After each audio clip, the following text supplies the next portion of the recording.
But it was really gross yesterday because the Cowboys allowed 17 unanswered points to end the game yesterday after they went on a 21-0 run themselves. It was a game of runs. I feel like an NBA game broke out in the middle of an NFL game yesterday, the way these two teams were going back and forth. What was your overall takeaway from what happened yesterday between the Cowboys and the Packers?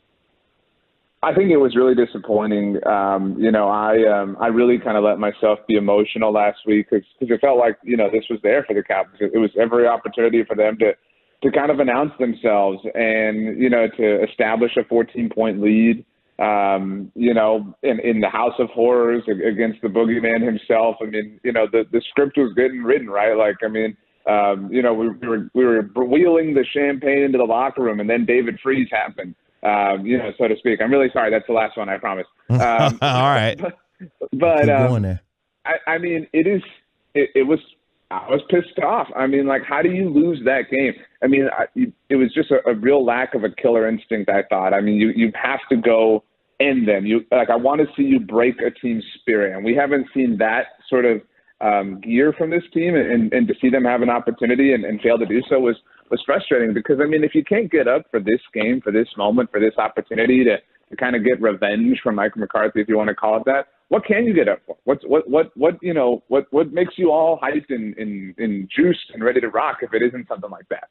You say that, and I think you're right. And I think the turning point in the game was after Tank Lawrence knocked loose that strip sacked that fumble, and the Cowboys were on the 10-yard line. And the pick, which was the fault of Dalton Schultz and the receivers, I mean, that play, they just messed up the play. All the observers were saying that, and even some of the players were saying that as well. That wasn't just on Dak, but that gave the Green Bay Packers a little bit of hope.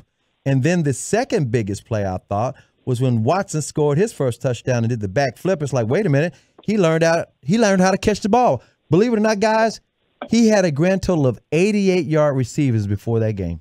88 yards because he could not catch the ball.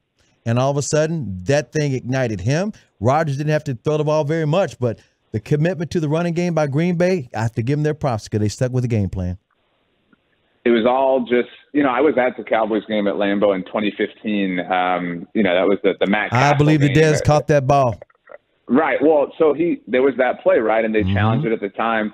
And I remember vividly being in the crowd and obviously the play getting overturned and them ruling it not a catch. And I remember as they were reviewing it, I remember all these fans, these Packers fans kind of chanting, we did it again. They did it again, whatever. And that was the most frustrating thing was it kind of felt like, you let them do it. Like they didn't do it. You let them do it again. You let this prophecy manifest itself. My dog's name is Bear. I'm a Cowboys guy. Aaron Rodgers owns my household. It is so frustrating. And you had every opportunity to end that. And, what do you call it? A self-fulfilling prophecy? A self-fulfilling prophecy? Exactly. I mean, that's what it is. And, they won't ever probably in all likelihood see him again in a consequential game and, watch them meet up in the playoffs now. But, and so maybe this is just one chapter. We have to, we have to accept that this is a one-sided thing. But he owns them, and there's no way around that at this point in time. 10-2. Bro, did C.J. Gardner-Johnson just get another interception? Yes, and the Eagles have scored, taking the lead. Jeez. He came in. Okay, sorry, we got to stop down for a second. So C.J. Gardner-Johnson just got an interception for the Philadelphia Eagles. He came into this season with a career of 5 interceptions. I think that's number 6 for him this season. Now on the season for C.J. Gardner-Johnson. That's okay because Eagles fans told us that interceptions are not the whole story. That doesn't necessarily mean you're a good player. So, yeah.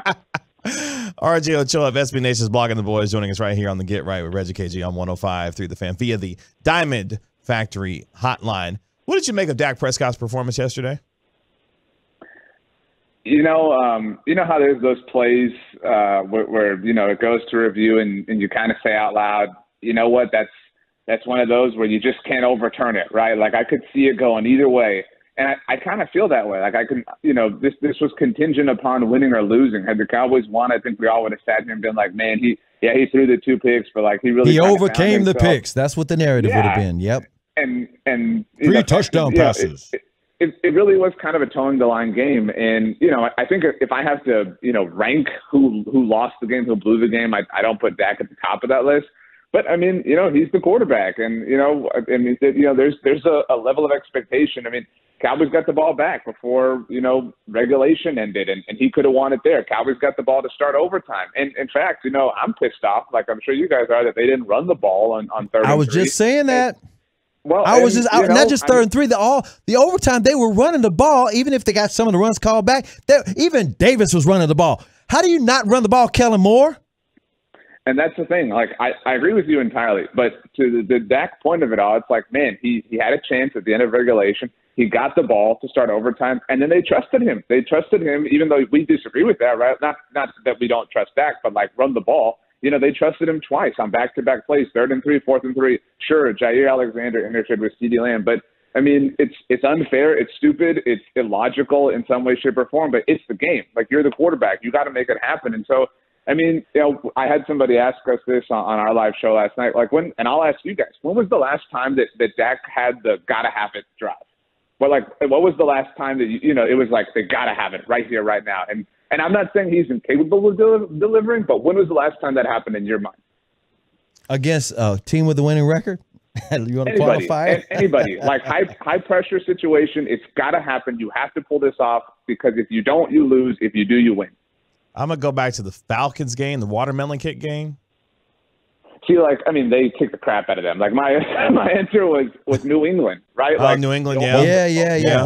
Overtime starts. That's the one, You got to have it, go win the game, and they did it. And CeeDee Lamb. Some of that is like, it's not like he's had 100 opportunities since then. But, I mean, that was it, dude. You had 2 chances back-to-back, and you didn't get it done. And we can sit here and we can fairly blame CeeDee. We can blame Schultz. We can say they should have run the ball, all sorts of stuff. But, I mean, we sit here and we gas Dak up a lot, and we should because he's a very good player, but you have to come through in those moments.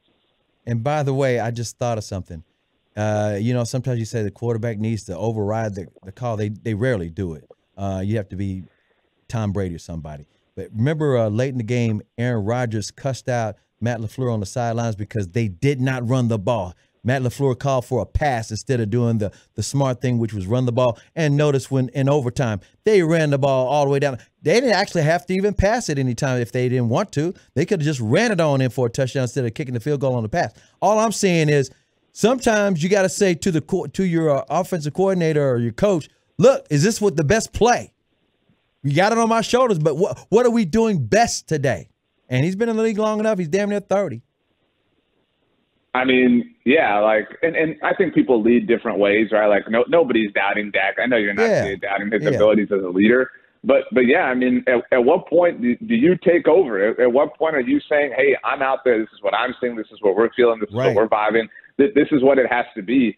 I mean, and that's why my biggest gripe, if I have to, I'd put defense at the very top, but I mean, man, that was one of the worst games Kellen Moore has ever called for the Cowboys. Yeah. And to your point, like, Dak has to take over at a certain point.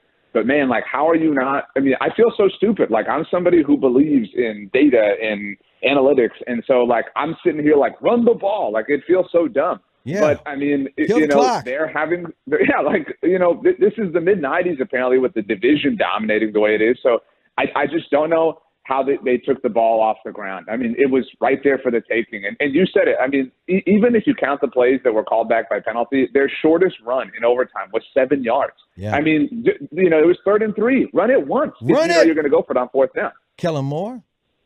Oh, one other note real quick. You mentioned those penalties. The Cowboys last year led the NFL in penalties. Right now, they're tied for 5th. It's edging back up again. It's like, oh, hell, here we go again. Well, and, I know this was a bit of a talking point, but not thrilled with Jalen Tolbert. Oh, I don't know, man. I checked with the ref. The ref said I wasn't offsides. And Tony Pollard's comment wasn't as egregious, but saying, well, we're the Cowboys. We're not going to get those calls. Like, guys, I mean, you blew a 14-point lead. The refs aren't out to get you. You blew a 14-point lead.